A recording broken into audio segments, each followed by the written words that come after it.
उम्मीद है आप सब अच्छे होंगे। मेरा नाम प्रखर श्रीवास्तव है। स्वागत करता हूं आप सभी का गुरु घंटाल में। दोस्तों, इस वीडियो में हम 6 मार्च 2021 के इम्पोर्टेंट करंट अफेयर्स को रिव्यू करने जा रहे हैं। माफ़ी चाहता हूं 2 दिन की देरी हो गई, लेकिन हाजिर हूं 6 मार्च 2021 के इम्पोर्टेंट करंट अफेयर्स के साथ। देखते हैं सबसे पहली खबर कहां से आती हुई।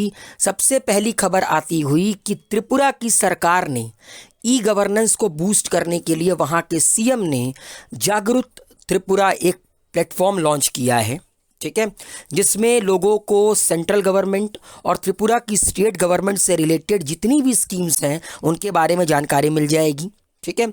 ये जो प्लेटफॉर्म है जागरूक त्रिपुरा, ये नॉर्थ ईस्टर्न स्टेट के लोग जो वहाँ के सिटीजन हैं उनको एम्पावर करने के लिए ओपन किया गया है, ठीक है।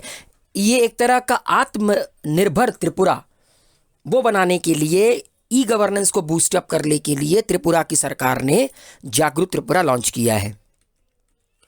एचडीएफसी अर्गो, इन्होंने लॉन्च किया है बिजनेस किश्त सुरक्षा cover.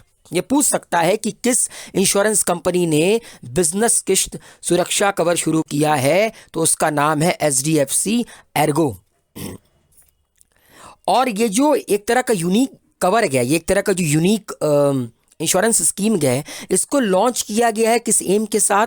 Of protecting the balance sheet of micro finance institution. हमारे हिंदुस्तान में जो माइक्रो फाइनेंस इंस्टीट्यूशन है उनके बैलेंस शीट को प्रोटेक्ट करने के लिए बिजनेस किश्त सुरक्षा कवर लॉन्च किया गया है। इसके अलावा फाइनेंशियल इंस्टीट्यूशन और बैंक्स, इनकी जो बैलेंस शीट में गड़बड़ी आ जाती है, क्योंकि कभी कभी कैटास्ट्रफी आ जाए, नेचुरल डिज़ास्टर अगर हो जाए, तो उस केस में आपका जो बैलेंस शीट होता है उसको कवर प्रोवाइड करने के लिए ये आपका स्कीम लॉन्च किया गया है, ठीक है।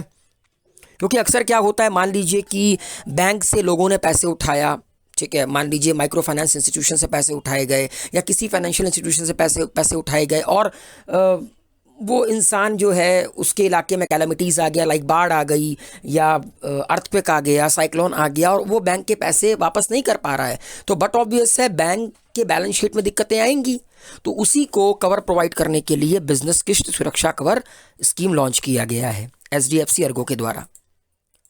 NPCI, national payment corporation of India, जिसके एमडी दिलीप आसबेंग हैं, और एसबीआई पेमेंट, इन लोगों ने मिलकर लॉन्च किया है RuPay soft point of sale for Indian merchant. जो इंडियन मर्चेंट है उनके लिए RuPay soft point of sale कर कर आपका एक प्लेटफॉर्म लॉन्च किया गया है। अच्छा, इसको लॉन्च करने के पीछे का रीज़न क्या है? It will provide a cost effective acceptance infrastructure to retailer at a nominal cost. This innovative solution has the capability to transform NFC enabled smartphone into merchant point of sale terminal for the retailer. Rupee Soft POS is expected to provide seamless, cost-effective acceptance infrastructure to retailer at nominal cost and help deepen the digital payment acceptance among million of undeserved Indian MSME. मतलब digital payment को बढ़ावा देने के लिए merchant को कम से कम cost के अंदर ये जो प्लेटफॉर्म है वो इस्तेमाल करने की सुविधा दी जा रही है।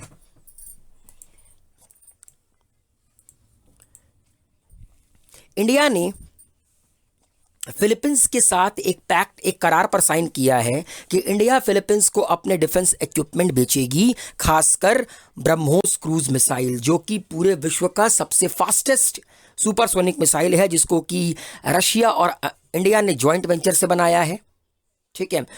तो कई सारे मुल्क हैं जो फिलहाल इस फिराक में हैं कि इंडिया उनको ये डिफेंस इक्विपमेंट बेचे। उनमें आपका Philippines, Vietnam, South Africa, Egypt, Oman, Chile, Brunei, कई सारे मुल्क हैं। तो इंडिया ने फिलहाल फिलीपींस के साथ साइन किया है कि इंडिया उनको अपना डिफेंस इक्विपमेंट बेचेगी, खासकर ब्रह्मोस क्रूज मिसाइल। एक्सिस सिक्योरिटीज़ ने एक नया प्लेटफॉर्म लॉन्च किया है to make an investment in bond. अब आप एक्सिस बैंक के बॉन्ड में भी क्या कर सकते हैं, पैसे लगा सकते हैं। और इन्होंने एक प्लेटफॉर्म लॉन्च किया है यील्ड। ये एक तरह का ऑनलाइन प्लेटफॉर्म है जिसमें कि आप बॉन्ड को बेच भी सकते हैं, बॉन्ड को खरीद भी सकते हैं, डिबेंचर को बेच सकते हैं, खरीद सकते हैं सेकेंडरी मार्केट से, ठीक है। तो इन्वेस्टिंग पॉइंट ऑफ व्यू से ये बहुत अच्छा स्टेप है। आप ऑनलाइन जाकर यील्ड में देख सकते हैं कि आपको कौन सा बॉन्ड खरीदना है, कौन सा बॉन्ड बेचना है। ठीक है, और एक बात याद रखिएगा, जो भी इस प्लेटफॉर्म पर ट्रेड या सेटलमेंट का ट्रांजैक्शन होगा, ये सब कुछ आपका रिपोर्ट किया जाएगा बॉम्बे स्टॉक एक्सचेंज की न्यू डेप्ट सेगमेंट प्लेटफॉर्म को। स्क्रीन पर आ रही हैं लीगिया नोरोना, और ये एक इंडियन इकोनॉमिस्ट हैं। इनको यूएन का असिस्टेंट सेक्रेटरी जनरल अपॉइंट किया गया है। फिर से इनका नाम पढ़ लीजिए, लीगिया नोरोना। और ये पहले टेरी के लिए भी काम कर चुकी हैं, the energy and the resource institute, जो कि नई दिल्ली में स्थित है, उसके एग्जीक्यूटिव डायरेक्टर के तौर पर ये काम कर चुकी हैं। फिलहाल ये क्या नियुक्त की गई हैं? यूएन की असिस्टेंट सेक्रेटरी जनरल। बधाई हो लीगिया नोरोना को। स्क्रीन पर आपको नजर आ रहे हैं तरुण बजाज, और ये हिंदुस्तान में इन्हें रेवेन्यू सेक्रेटरी की एडिशनल चार्ज दी गई है, क्योंकि जो अजय भूषण पांडे थे वो पहले रेवेन्यू सेक्रेटरी थे, जिनके एक्सटेंशन को मंजूरी नहीं दी सेंट्रल गवर्नमेंट ने, और फिलहाल Tarun Bajaj additional revenue secretary का किरदार निभाएंगे।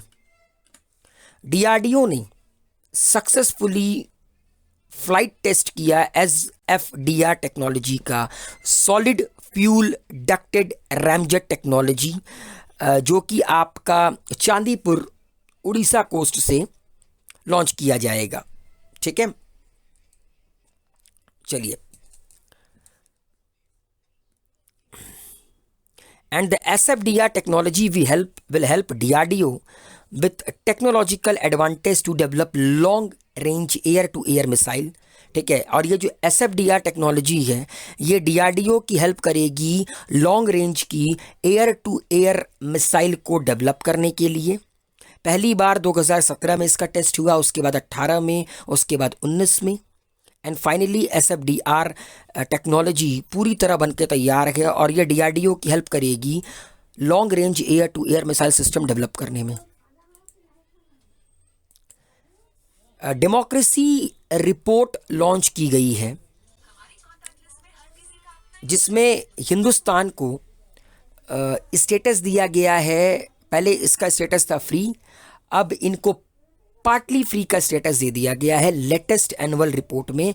और असल में क्या है कि ये जो NGO ने जो ये रिपोर्ट दिया है, ये US की गवर्नमेंट के द्वारा फंडेड है, तो हमें घंटा फ़र्क नहीं पड़ता कि ये हमें फ्री डेमोक्रेसी कहें या हमें पार्टली फ्री डेमोक्रेसी कहें, क्योंकि बाइसिंग है। अब US की गवर्नमेंट पैसा दी है, तो US की गवर्नमेंट जैसा चाहेगी वो वैसा रिपोर्ट बनाएंगे। तो इंडिया जो कि 2018, 19, 20 में फ्री डेमोक्रेटिक कंट्री आती थी, लेटेस्ट रिपोर्ट में इंडिया को 100 में से 67 अंक मिले हैं, और India partly free democratic country बन गई है। स्क्रीन पर आपको नजर आ रही हैं मोहन कृष्णा बोहरा, और इन्हें 2020 के बिहारी पुरस्कार से नवाजा गया है। और जिस किताब के लिए इनको नवाजा गया है उसका नाम है तस्लीमा, संघर्ष और साहित्य। ये जो बिहारी पुरस्कार है, ये के बिरला फाउंडेशन हर साल अनाउंस करती है दिल्ली में। ये किताब 2016 में पब्लिश हुई थी। 2,50,000 रुपये, मतलब 2.5 लाख रुपए, एक सिटीशन, एक प्लेक दिया जाता है। तो बिहारी पुरस्कार 2020 से नवाजा गया मोहन कृष्णा बोहरा को। इंडिया और स्वीडन का वर्चुअल समिट हुआ 2021 का। इनमें पार्टिसिपेट किया इंडिया की तरफ से भारत के माननीय प्रधानमंत्री श्री नरेंद्र मोदी जी ने, और स्वीडन से स्टीफन लॉफवेन ने आपका पार्टिसिपेट किया। वर्चुअली मीटिंग थी। कई सारी मुद्दों पर बात हुई, like democracy, rule of law, pluralism, equality, freedom of speech, respect for human right, कई सारे मुद्दों पर बात हुई। तो दोस्तों 6 मार्च 2021 के ये कुछ इंपॉर्टेंट करंट अफेयर्स थे। उम्मीद है आप लोगों को वीडियो पसंद आया होगा। दबाकर वीडियो को लाइक, शेयर, कमेंट कीजिए।